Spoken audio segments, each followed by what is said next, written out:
first of all, there's a big misconception in the Ummah that this is some sort of a special month. یہ ایک خاص مہینہ ہے اللہ کے rewards کے لحاظ سے، مگر ہماری پرفارمنسز کے لحاظ سے اس مہینے میں یا شعبان میں یا شوال میں کوئی فرق نہیں ہے، کیونکہ امتحان اور ٹیسٹ جو ہے that's continue, that's going on.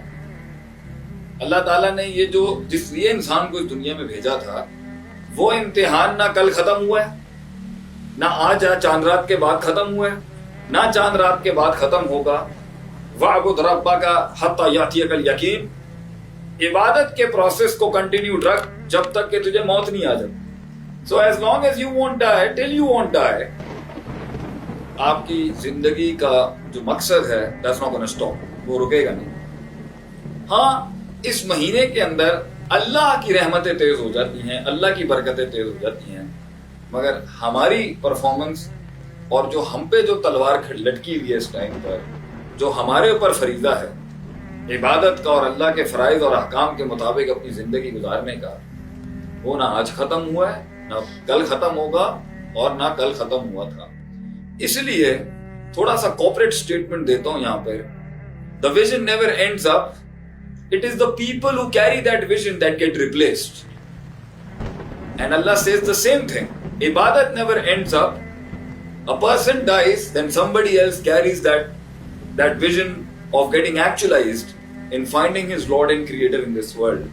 وَمَا خَلَقْتُ الْجِنَّ وَالْإِنسَ إِلَّا لِيَعْبُدُونَ، CEO بن کے بھی ہوتا ہے دین میں اور CEO سے اترنے کے بعد بھی ہوتا ہے، یہ ختم کبھی نہیں ہوتا۔ But sometimes you're the front general and sometimes you're the thinking mind at the back. Sometimes you're a laborer, sometimes you're a manager, sometimes you're a thinker, sometimes you're a planner, sometimes you're a tank and sometimes you're a bullet. It all depends. In every role of life, the ibadah is going on. آپ کیا بنتے ہیں اس دین کے لیے، کیل بنے یا tank بنے یا کتاب بنے، وہ تو آپ کے اوپر ہے، مگر یہ پروسیس کبھی نہیں رکتا۔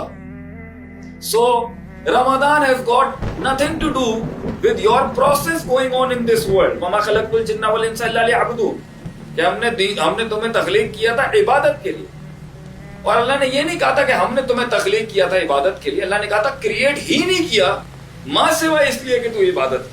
So anything else defined for a Muslim other than ibadah is batil, is deviation, is dalal، یہ گمراہی ہے، اس کا انسان کی نیچرالٹی کے ساتھ، اس کے وجود کے ساتھ، اس کے ایگزسٹنس کے ساتھ کوئی تعلق نہیں۔